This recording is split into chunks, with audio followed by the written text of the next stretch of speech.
अस्सलाम वालेकुम पाकिस्तानियों, आप देख रहे हैं ज़रीफ़ ट्यूब और मेरा नाम मनोवर ज़रीफ़ है। मैं आपकी मुलाकात आज एक ऐसे यंगस्टर और ऐसे नौजवान से करवाना चाहता हूं जो 19 साल की उम्र में दुबई आया और सिर्फ 4 साल के अरसे में अपने बड़े बड़े ख्वाब पूरे करके आज वो हमेशा के लिए अपना वीज़ा कैंसिल करके पाकिस्तान जाना चाहता है। आइए हम इनसे पूछते हैं कि ये कब आए, क्या क्या इनको मुश्किलात आई और क्या क्या ख्वाब जो इन्होंने अपने ज़हन में सजाए थे आने से पहले और वो कैसे पूरे हुए और क्या क्या बाकी है इनकी ज़िंदगी में करने के लिए। अस्सलाम वालेकुम अब्दुर्रहमान साहब। वालेकुम अस्सलाम वरहमतुल्लाहि वबरकातुहू। अब्दुर्रहमान साहब, सबसे पहले तो मुझे आपसे मिलकर बड़ी खुशी हुई। बहुत बहुत शुक्रिया। मुझे एक दोस्त ने आपकी स्टोरी बताई तो मुझे शौक़ पैदा हुआ कि मैं आपसे मिलूं और आपसे कुछ बात करूं। सबसे पहले ये बताइए कि आप यूएई में जब आए आपको लेकर कौन आया और आपकी उम्र कितनी थी? जब मैं यूएई में आया तो मेरे मामू मुझे लेकर आए। जब मैं आया था उस टाइम मेरी उम्र 19 साल थी। ओके, और अब आपकी एज कितनी है? अब मेरी एज 23 साल है। यानी 4 साल का अरसा आपको गुजरा है यूएई। जी अल्हम्दुलिल्लाह। इस दौरान आप छुट्टी कितनी दफ़ा गए? मैं छुट्टी सिर्फ 20 दिन गया हूँ। 4 साल में सिर्फ 20 दिन गए? जी अल्हम्दुलिल्लाह। इसकी क्या वजह थी, आप इतनी जल्दी वापस क्यों आ गए? इसकी ये वजह थी, एक तो मेरे दिल में सुराख था, मैंने इसका ऑपरेशन करवाना था।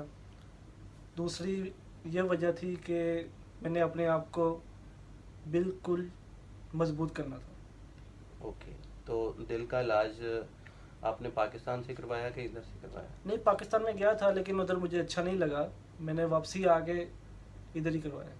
इधर ही करवाया? जी। इधर आपका कितना खर्चा हुआ? इधर मेरा सिर्फ और सिर्फ 2000 दिरहम खर्चा हुआ है, बाकी सब मेरी कंपनी ने किया।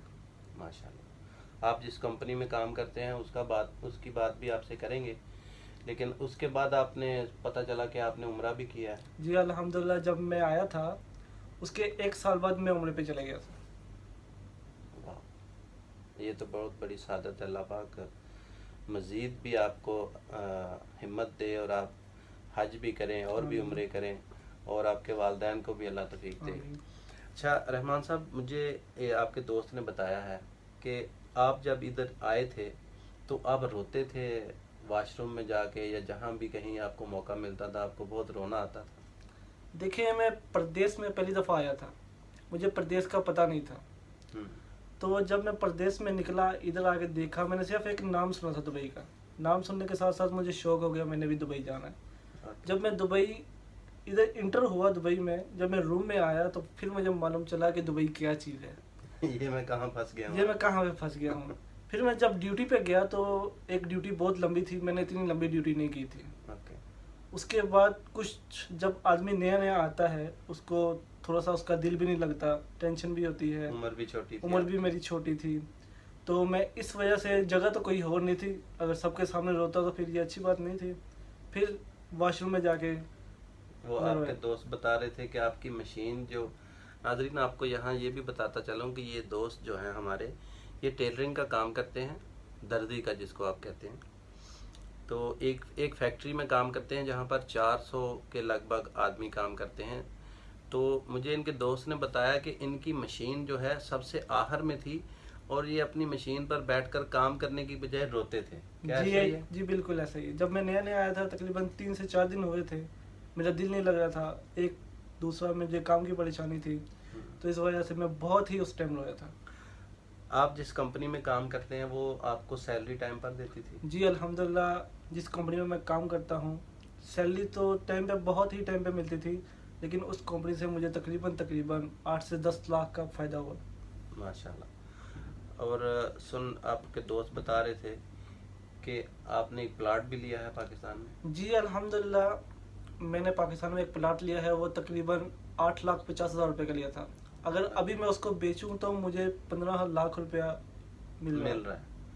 वाह माशाल्लाह। और आपने कभी भी अपने घर पैसे नहीं भेजे? देखिए, मेरे घर का सिस्टम अल्हम्दुलिल्लाह मेरे वालिदा बहुत अच्छे तरीके से चला रहे हैं। ना ही उन्होंने मुझे आज तक पूछा है तुम्हारा सैलरी कितना है, कितना आया है, महीने का कितना कमाते हो। माशाल्लाह। ना ही उन्होंने आज तक मुझे बोला है कि घर पे और भेजो। आपने कभी भेजे भी नहीं? बिल्कुल नहीं भेजे। आपके पास इतने पैसे आप अपने रूम में रखते थे या बैंक से नहीं निकलवाते थे आप, तो आपके पास इतने पैसे थे तो आपके दिल में ये नहीं आया कभी कि मैं अपनी ख्वाहिशें पूरी करूं या मैं अच्छा मोबाइल ले लूं? नाजरीन, आपको ये भी बताता चलूं कि रहमान भाई के पास जो मोबाइल जब ये पाकिस्तान से आए थे वही मोबाइल आज भी इनके पास है। और 2 दिन पहले इन्होंने जब अभी ये जो वीज़ा कैंसिल करके जा रहे हैं तो 2 दिन पहले इन्होंने अपने पैसे ट्रांसफ़र किए हैं पाकिस्तान। वो तकरीबन हैं 10,08,000 शायद बता रहे थे। जी 10,08,000 रुपये। 10,08,000 रुपये आपने भेजा जी। एक साथ यकमुश्त? जी। माशाल्लाह। और नाजरीन, इस नौजवान का कभी ये दिल नहीं किया कि मैं अच्छा मोबाइल अपने पास रखूं। इसकी ये ख्वाहिश थी कि मैं अपना कारोबार करूं कोई जाके। रहमान साहब, आप क्या कारोबार क्या करना चाहते हैं पाकिस्तान जाके? देखें, पाकिस्तान में तो मेरा शौक़ तो बहुत बड़ा था, अल्हम्दुलिल्लाह अभी भी वो शौक़ है। पाकिस्तान में मैं जाके अपना कपड़े का दुकान डालना चाहता हूँ, लेकिन इंशाअल्लाह मैं वो अपना मिशन पूरा करूँगा। एक्सपीरियंस है आपको या आपका कोई रिलेटिव है जो कपड़े की दुकान करता है? जी थोड़ा बहुत है, इंशाअल्लाह मैं स्टार्टिंग कर लूँगा। माशाल्लाह। तो आपने ये जो 10 लाख भेजा है और वो प्लाट भी आप चाहते हैं कि सेल करके एक साथ जो 25-30 लाख बनेगा उससे आप कपड़े का बिजनेस स्टार्ट करना चाहते हैं? जी अल्हम्दुलिल्लाह आराम सुकून से मैं अच्छा सा बिजनेस स्टार्ट कर सकता हूँ। माशाल्लाह। रहमान साहब, आपकी तालीम कितनी है? मेरी तालीम मिडिल है। माशाल्लाह। नाजरीन, ये एक मोटिवेशनल वीडियो है। दुबई में बहुत से लोग आते हैं, अपने बहुत बड़े बड़े ख्वाब लेकर आते हैं, लेकिन कुछ लोगों के ख्वाब पूरे होते हैं, कुछ लोगों की जो ख्वाहिशात हैं वो पूरी नहीं हो पाती और वो छोड़ के चले जाते हैं या सारी ज़िंदगी परदेश में गुजार देते हैं, लेकिन अपना वो कुछ हासिल नहीं कर सकते जो वो चाहते हैं। लेकिन ये एक खुशकिस्मत तरीन नौजवान है जिसने अपने ख्वाहिशें पूरी की। और लेकिन ये देखना यहाँ ये होगा कि इसने ख्वाहिशें अपनी पूरी कैसे की, अपने आप को मार के। नाजरीन, रहमान भाई, आप ओवर टाइम करते थे? देखिए ड्यूटी कितनी थी आपकी? देखिए, पहले तो ड्यूटी सुबह 8 बजे से लेके शाम 7 बजे तक थी। ये टोटल ड्यूटी 10 घंटे बनती है। 2 घंटे रेस्ट था। बाद में फिर ओवर टाइम लगता था, कभी 2 घंटे लगता था, कभी 3 घंटे लगता था। टोटल ड्यूटी तकरीबन 14 घंटे 15 घंटे होते हैं। लेकिन जब भी मुझे ओवर टाइम मिलता था मैं अल्हम्दुलिल्लाह ओवर टाइम करता था, कभी मैंने मना नहीं किया। जुम्मे वाले दिन छुट्टी होती थी, लेकिन मैं 2 बजे काम पे जाता था या सुबह 8 बजे भी मुझे बुला लेते थे, मैं जाता था। यानी आपने कभी छुट्टी करने की कोशिश नहीं की? नहीं अल्हम्दुलिल्लाह। 4 साल में कितनी छुट्टियां की होंगी? 4 साल में मेरी महीने में 1 छुट्टी है। वो भी कंपनी की तरफ से हो जाती होगी, आप तो नहीं करते हो? जी अल्हम्दुलिल्लाह। माशाल्लाह। रहमान साहब, मुझे आप जैसे बंदों से, आप जैसे लड़कों से मिलके बड़ी खुशी होती है। बहुत बहुत शुक्रिया। मैं दुआ करता हूँ कि अल्लाह पाक आपको मज़ीद कामयाबियाँ अता करे और खुशकिस्मत हैं वो माँ बाप जिनके आप बेटे हैं, जिनके आप फर्जंद हैं। वो हमेशा आपको आपके ऊपर प्राउड फील करेंगे। आपकी मंगनी हो चुकी है? जी मेरी मंगनी हो, शादी नहीं हुई अभी? शादी नहीं हुई अभी। मुझे आपकी पूरी स्टोरी एक दोस्त ने, आपके दोस्त ने बताई थी, इसीलिए मेरा दिल किया कि मैं आपका एक छोटा सा क्लिप बनाऊं, वीडियो बनाऊं, ताकि आने वाले जो दुबई आने वाले दोस्त हैं, नए आने वाले बच्चे हैं, वो शायद कुछ आपकी बातों से सीख सकें या उनको कुछ हासिल हो सके इस वीडियो से। तो आपकी मंगनी हुई है, अभी शादी नहीं हुई? नहीं बिल्कुल शादी नहीं हुई। अभी शादी का कोई इरादा है जाके? नहीं, अभी शादी का इरादा तो नहीं है, 2 साल बाद करेंगे इंशाल्लाह। यानी अपने पाँव पे खड़ा हो रहे पहले, फिर इंशाल्लाह बाद में माशाल्लाह, शादी। माशाल्लाह। तो आप इंशाल्लाह पाँव पर तो खड़े हो चुके हैं और मज़ीद आप जो चाहते हैं वो हासिल भी कर लेंगे। और मुझे लगता है कि जो भी लड़की आपकी शरीक हयात बनेगी वो भी खुशकिस्मत होगी, क्योंकि एक ऐसा जो 19 साल की उम्र में इतने बड़े बड़े ख्वाब जो आदमी सजा सकता है वो ज़िंदगी में कभी नाकाम नहीं हो सकता। और कुछ अपने बारे में बताइए। देखिए, मेरा एक मकसद था कि मैंने कामयाब होना है बाहर जाके। मुझे बहुत से लोग बोलते थे तुम्हारा इतना छोटा सा उम्र है, तुम प्रदेश में जाके क्या करोगे, उधर जितना तुम प्रदेश में जाके कमा रहे हो उतना तो पाकिस्तान में भी कमाते हैं। मैंने कहा नहीं, प्रदेश में मैं जा रहा हूँ, ठीक है, ये मेरा एक शौक़ था। जब मैं आया था मेरा एक शौक़ था, बहुत से लोगों ने रोका होगा कि नहीं जाओ, बहुत इतनी से उम्र लोगों में ने क्या रोका करोगे भी जाके? है, नहीं जाओ, तुम क्या कर रहे हैं, उधर दुबई के हालात भी सही नहीं है। मैंने कहा नहीं, मैंने अपना शौक पूरा किया अल्हम्दुलिल्लाह। जो मेरे दिल में शौक था वो मैंने पूरा किया। पहले शौक था दुबई आने का, दुबई भी आया, फिर बाद में शौक पड़ गया इधर आ गया। उम्रे का सुना बहुत सस्ता है, माशाल्लाह मैंने अपना नाश्ता बंद करके उम्रा किया था। माशाल्लाह माशाल्लाह। उसके बाद फिर अभी मुझे शौक पड़ा है कि मैंने कुछ बनना है, तो अल्हम्दुलिल्लाह मैं इस मिशन में भी कामयाब हो रहा हूँ। तो आप नहीं सोचते, आपको नहीं चाहिए था कि आप 1 साल 2 साल और लगा लेते, आप कुछ और ज़्यादा पैसे जमा कर लेते ज़िंदगी में कुछ बनाने के लिए, कुछ बनने के लिए? देखें, मैं इधर रह सकता हूँ लेकिन मेरे पीछे 2 भाई हैं छोटे। आज मैं इधर पैसे तो कमा लूँगा लेकिन पीछे 2 भाई हैं ना, उनका थोड़ा सा मसला बन जाएगा। मतलब आप चाहते हैं कि जितने मैंने कमा लिए हैं इतने मेरे लिए काफ़ी हैं और मैं अपने बहन भाइयों के लिए कुछ करना चाहता जी हूँ। अल्हम्दुलिल्लाह। माशाल्लाह, सोच आपकी बहुत अच्छी है, अल्लाह आपको कामयाब करे। आमीन। आपके वालिद क्या करते हैं? मेरे वालिद की परचून की दुकान है, होलसेल। नाजरीन, जैसा कि आप अब्दुर्रहमान साहब की बातें सुन रहे हैं, वो क्या डायलॉग है शाहरुख खान की फिल्म में, माँ कहती है कोई धंधा छोटा और बड़ा नहीं होता। ये दर्जी का काम करते हैं और दर्जी का काम एक सोचा जाता है कि छोटे लेवल का काम है, इस काम में कोई आगे नहीं बढ़ सकता या तरक्की नहीं कर सकता।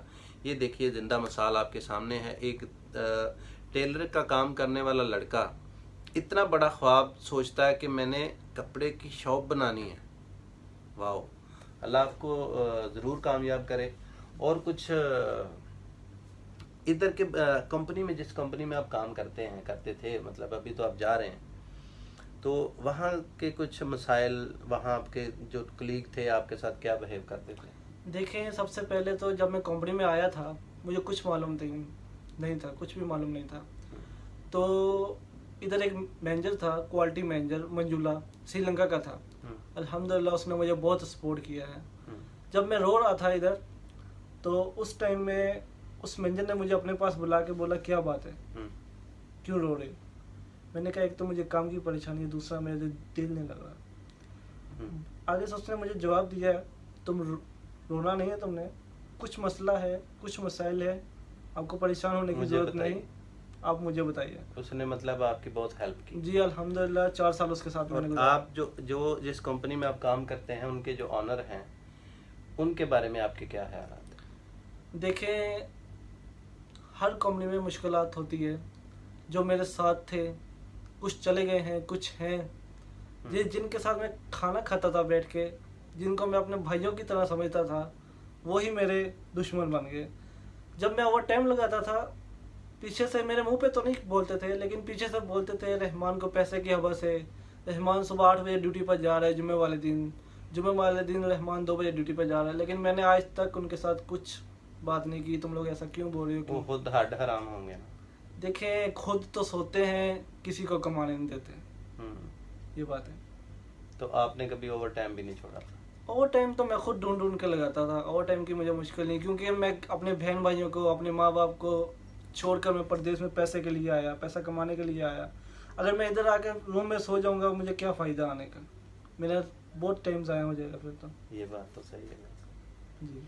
आपके जो ऑनर हैं वो भी सुना है अपने वर्करों का बहुत ख्याल रखते हैं? जी अल्हम्दुलिल्लाह, बहुत ज़्यादा ख्याल रखते हैं। माशाल्लाह। और जब आप अभी आपने शॉपिंग वगैरह की है अपने घर वालों के लिए? जी, मैंने अपनी वालदा के लिए कांटे लिए हैं माशाल्लाह। और अपने भाई के लिए मशीन ली है, शेविंग मशीन। और उसने मोबाइल का बोला था, वो मैंने बोला कि मैं पाकिस्तान आके लेके उधर दूंगा। से लेकर दूंगा। वो तो पाकिस्तान में प्रॉब्लम भी है ना वो रजिस्ट्रेशन की, तो वो जी। तो आपने अच्छा किया कि उधर ही लेंगे, इससे आप जी। पाकिस्तान को भी फ़ायदा होगा और हो सकता है आपको वहाँ से सस्ता भी मिल जाए। बिल्कुल सही। नाजरीन, ये एक छोटी सी कोशिश थी ये इस भाई के लिए भी। रहमान साहब, ये वीडियो आपकी इजाज़त से मैं YouTube पर अपलोड करना चाहता हूँ, कर सकता हूँ? बिल्कुल, यूट्यूब पर अपलोड करें, जहाँ मर्जी पेज पे लगाएं, नो टेंशन। ये वीडियो कभी जब आप बहुत ज़्यादा अच्छी कामयाब ज़िंदगी गुजार रहे होंगे ना, तो ये वीडियो आपको कुछ याद दिलाएगी। बिल्कुल। ये अपने बच्चों को दिखाइएगा कि ये जब मैं दुबई में गया था तो मेरी एज क्या थी और मेरी कामयाबी पर मेरे एक यूट्यूबर ने मेरा एक इंटरव्यू किया था। बिल्कुल ये कभी आपको ये वीडियो भूलने नहीं देगी, आपका ये दुबई का सफ़र। जी, ये बात तो है। आपसे बहुत खुशी हुई मिलके, जी बहुत बहुत और शुक्रिया। आप यकीन करें कि मुझे इतनी खुशी हो रही है कि मैं सोचता हूँ कि अल्लाह करे कि मेरा कोई बेटा भी आपकी जैसा निकले, आपके आमीन। जैसा उसके ख्यालात हों, नज़रियात हों। नाजरीन, ये थे अब्दुर्रहमान भाई, इनकी आपने वीडियो देखी। अगर आप चाहते हैं कि इसी तरह की मोटिवेशनल वीडियो मैं आपके लिए लेकर आता रहूं, तो प्लीज़ ज़रीफ़ ट्यूब को सब्सक्राइब कीजिए। इंशाल्लाह मिलते हैं किसी नेक्स्ट वीडियो में। पाकिस्तान जिंदाबाद। थैंक यू रहमान साहब। बहुत बहुत शुक्रिया।